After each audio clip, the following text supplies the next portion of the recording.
Hello everyone, Mr. Lipchick here, and our topic for discussion is the other land down under. New Zealand. New Zealand is a member of the British Commonwealth. It is made up of North Island, South Island, and many smaller islands.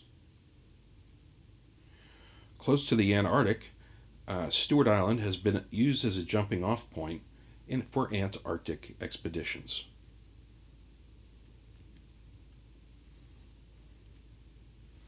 Because it sits in the Ring of Fire, New Zealand has active volcanoes, frequent earthquakes, geothermal areas, geothermal events,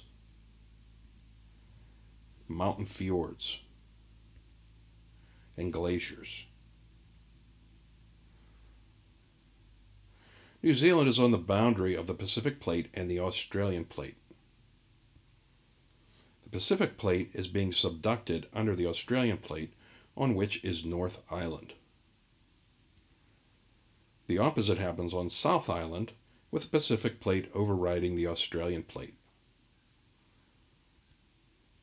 The area where the plate meets is a fault called the Alpine Fault. A fault is a fracture in the continuity of a rock formation caused by a shifting or dislodging of the Earth's crust, in which the adjacent surfaces are displaced relative to one another and parallel to the plane of fracture. North Island has three types of volcanoes. Cone volcanoes, which is a volcano built by materials ejected from a volcanic vent, piling up around the vent in the shape of a cone with a central crater. Calderas, which are a large cauldron-like depression that forms following the evacuation of a magma chamber or reservoir. And volcanic fields, which are areas of the Earth's crust that are prone to localized volcanic activity. Three of the most active cone volcanoes are found on North Island. Nagaruhu, Ruapahu, and White Island. In the Auckland area, on the north end of the North Island, there is a volcanic field. It experiences smaller volcanic eruptions, and there are several active caldera volcanoes, including Rotorua, Taupo, and Okatena.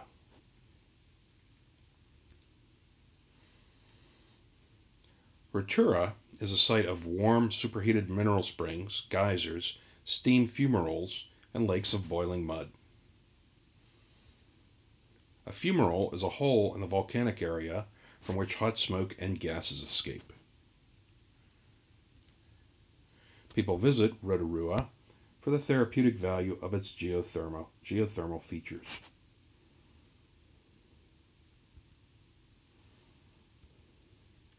The Southern Alps, a mountain chain that runs along the west coast of the South Island.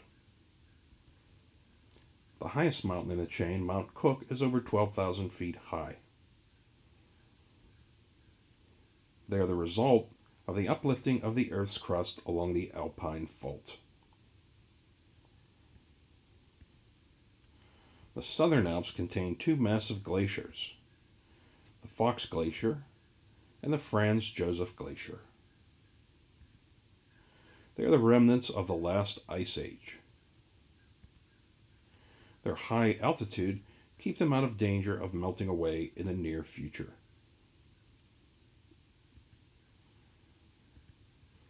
South Island is renowned for fjords, glacial valleys that have been filled in by the sea. The most famous is Milford Fjord, or Milford Sound. It is in the southwestern corner of South Island, known as Fiordland.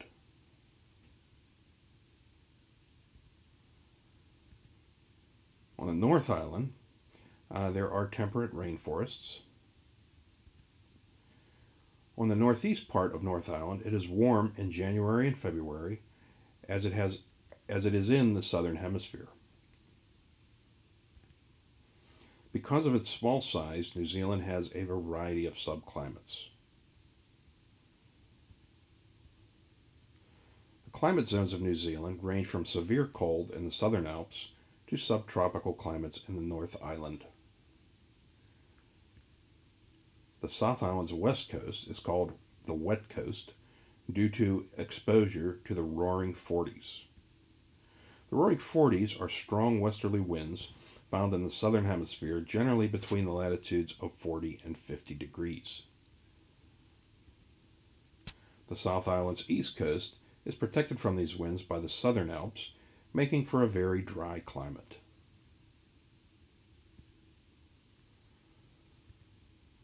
Because of its isolation, New Zealand has almost no native mammals.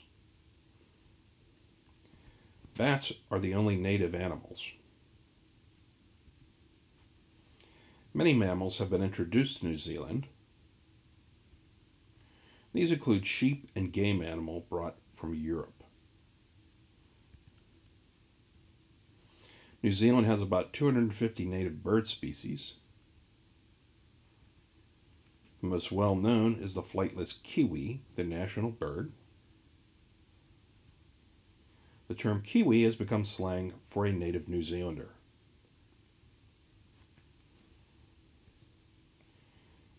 And there is also a mountain parrot and a native owl.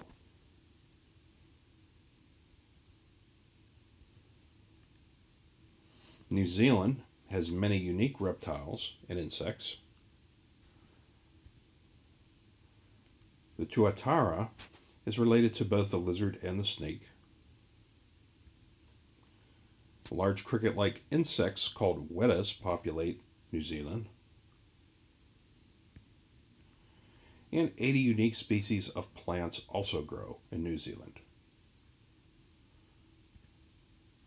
That concludes our discussion of the other land down under. Thank you for attending, and I look forward to seeing you in the live lessons. Have a great day.